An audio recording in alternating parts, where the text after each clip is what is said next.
Ce matin, nous allons voir ensemble comment garder notre foi en Dieu en toutes circonstances.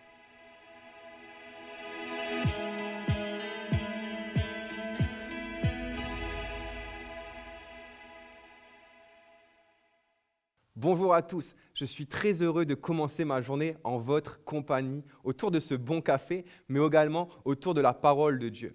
Et ce matin, j'ai une simple question à te poser. Fais-tu assez confiance en Dieu ? Pour ceux qui ne le savent pas, je suis père d'une petite fille de 3 ans qui s'appelle Lily Rose. Et je dois vous avouer que j'apprends énormément de choses dans ma relation avec Dieu juste en l'observant grandir. Et la chose que j'apprends surtout, c'est que Dieu est très, très, très patient envers moi. Et je suis certain que les parents qui regardent ce matin sont conscients de ce que je suis en train de dire. Mais je dois avouer aussi que son comportement me challenge dans l'attitude que je dois avoir envers Dieu, que je dois avoir envers mon Père chaque jour. Et simplement, un jour, je m'occupais de ma petite fille juste avant qu'elle parte à la garderie et je m'occupais de son déjeuner. Et je me suis rendu compte qu'elle faisait quelque chose de façon incroyable. C'était que le soir, avant de se coucher, jamais elle s'est posé la question: qui va s'occuper de moi demain ? Qui va s'occuper de la nourriture que je vais manger ? Qui va s'occuper de comment je vais m'habiller ? Qui va s'occuper de ma journée, du planning de ma journée ? En fait, pourquoi elle ne se pose pas cette question-là ? C'est parce qu'elle savait très bien que soit son père, soit sa mère sera là dès le matin à son réveil pour s'occuper d'elle. Et que finalement, tous ses besoins vont être comblés parce que ses parents s'occupent d'elle. Et en fait, elle a totalement raison, elle n'a pas de stress. Et ce qu'elle fait de manière remarquable, c'est qu'elle a une confiance aveugle en ses parents. Et c'est tout à fait normal pour elle d'avoir cette confiance aveugle en nous. Pourquoi ? C'est parce qu'elle sait très bien que moi, en tant que son père, mais je l'aime de tout mon cœur et que je veux qu'elle grandisse dans une atmosphère de sécurité, qu'elle se sente bien et que surtout elle ne manque de rien. Donc je fais tout pour que tous ses besoins soient comblés. Peut-être certains d'entre vous ont deviné sur quel texte je veux partager ce matin ma pensée. Et parce que ce texte, cette anecdote que j'ai eue avec ma petite fille me fait penser à un discours que Jésus a eu avec ses disciples. C'est dans Luc au chapitre 12. Et on va le lire ensemble. Jésus ajouta en s'adressant à ses disciples: « C'est pourquoi, je vous dis, ne vous inquiétez pas en vous demandant qu'allons-nous manger ? Avec quoi allons-nous nous habiller ? La vie vaut bien plus que la nourriture. Le corps vaut bien plus que le vêtement. Considérez les corbeaux. Ils ne sèment ni ne moissonnent. Ils n'ont ni cave ni grenier et Dieu les nourrit. Vous valez bien plus qu'eux. D'ailleurs, qui de vous, à force d'inquiétude, peut prolonger son existence, ne serait-ce que quelques instants ? Si donc vous n'avez aucun pouvoir sur ces petites choses, pourquoi vous inquiétez-vous au sujet des autres ? Considérez les lys. Ils poussent sans se fatiguer à tisser des vêtements. Et pourtant, je vous l'assure, le roi Salomon lui-même, dans toute sa gloire, n'a jamais été aussi bien vêtu que l'un d'eux. Si Dieu habille ainsi cette petite plante dans les champs, qui est là aujourd'hui et qui demain sera jetée au feu, à combien plus forte raison vous vêtira-t-il vous-même ? Ah, votre foi est bien petite. Jésus demande à ses disciples à ne pas s'inquiéter. Dans la façon dont il explique, c'est: prenez cette habitude à ne pas vous inquiéter. Et Jésus parle de la nourriture et des vêtements. Il cible en fait nos besoins primaires.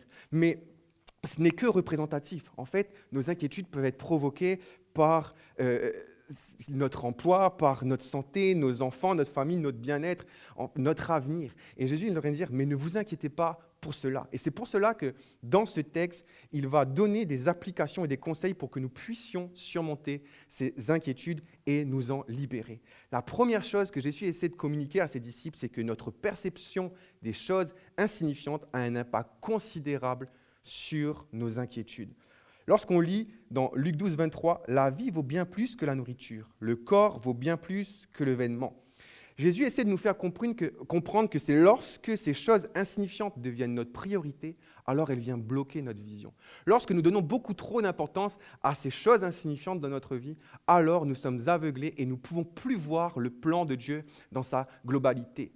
Des psychologues de l'université Laval ont fait des études et ont déclaré que l'anxiété et les inquiétudes sont souvent liées à la perception que nous avons de certaines choses et de certains événements. En fait, ils expliquent que lorsque nous amplifions l'importance de certaines choses, et ici ça peut être nos craintes du lendemain, notre santé, nos peurs, nos besoins, alors nous minimisons l'importance des choses jusqu'à ce qu'elles nous semblent insignifiantes. Ici, c'est la grandeur de Dieu, le plan de Dieu pour notre vie. En fait, nous inversons les choses. Ce qui est normalement insignifiant devient alors important. Ce qui est normalement important, la grandeur de Dieu pour notre vie, alors devient insignifiant.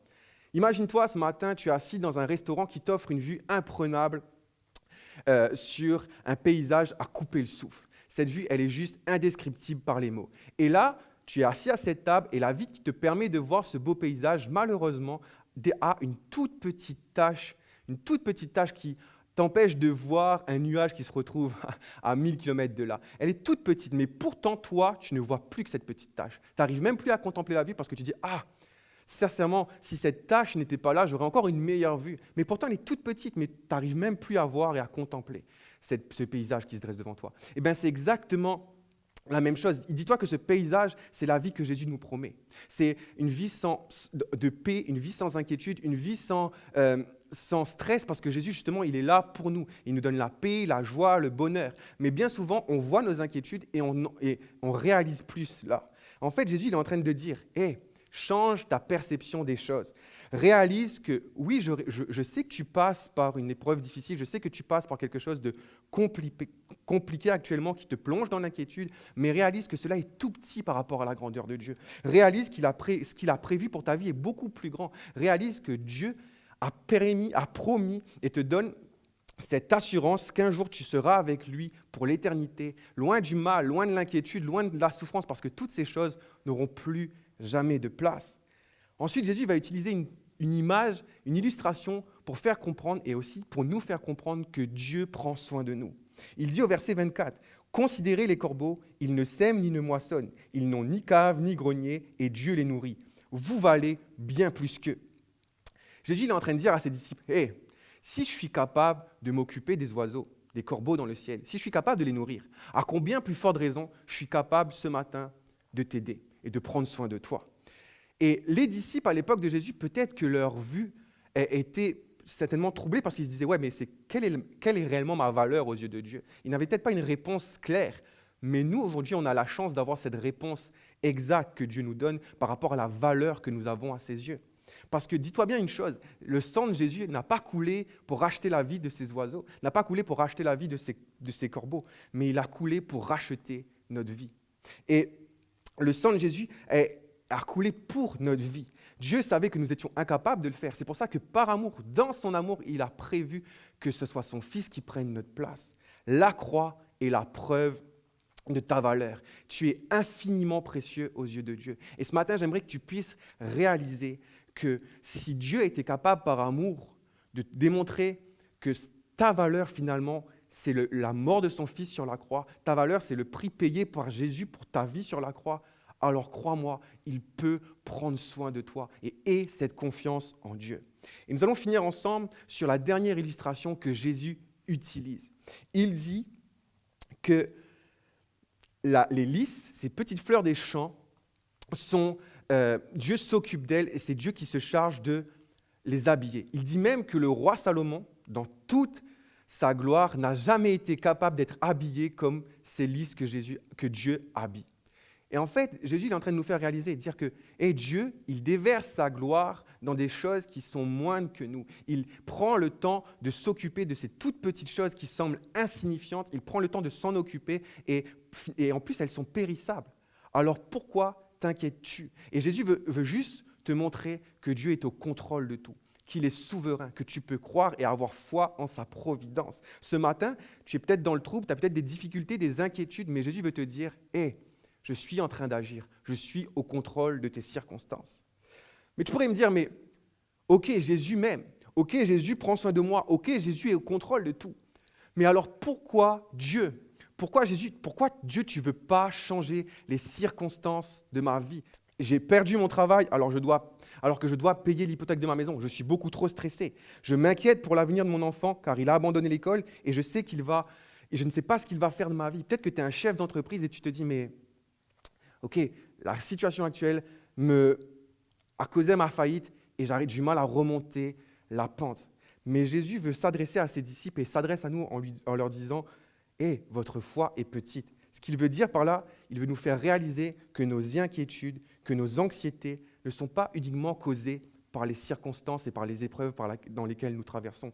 Il veut nous faire réaliser qu'elles sont causées principalement par le manque de foi au fait que Dieu prend soin de nous, par notre manque de foi au fait qu'il est souverain dans nos vies et qu'il est au contrôle de tout. Un prédicateur connu, Rick Warren, a dit que nous voulons changer nos circonstances, Dieu, lui, veut nous changer. Et ce matin, ce texte nous amène à réaliser qu'il faut avoir une confiance pleine en Dieu, malgré nos circonstances. Et Dieu veut peut-être ce matin te faire réaliser que oui, il y a des épreuves dans ta vie, il y a des circonstances que tu ne veux pas passer par ces circonstances, tu as envie de les rejeter, ces circonstances. Mais Dieu veut te faire comprendre qu'elles sont aussi permises par lui et qu'il contrôle ces circonstances et qu'il veut justement, à travers ces circonstances, à travers elles, produire en toi un changement. Et ce changement que Dieu veut produire dans ta vie est de faire grandir ta foi en lui. Une prière que tu pourrais adresser ce matin, c'est « Seigneur, aide-moi à changer la perception des choses qui m'angoissent. Aide-moi à ne plus douter que tu prends soin de moi. Aide-moi à dépendre de toi. Aide-moi à réaliser que tu es au contrôle de tout. Aide-moi simplement, Seigneur, à réaliser que la situation actuelle n'est pas réellement la cause principale de mes inquiétudes. Ce qui cause plus mes inquiétudes, c'est au contraire mon manque de foi en toi. Alors apprends-moi, Seigneur, ce matin, à avoir foi en toi. Je vous souhaite à tous de passer une excellente journée.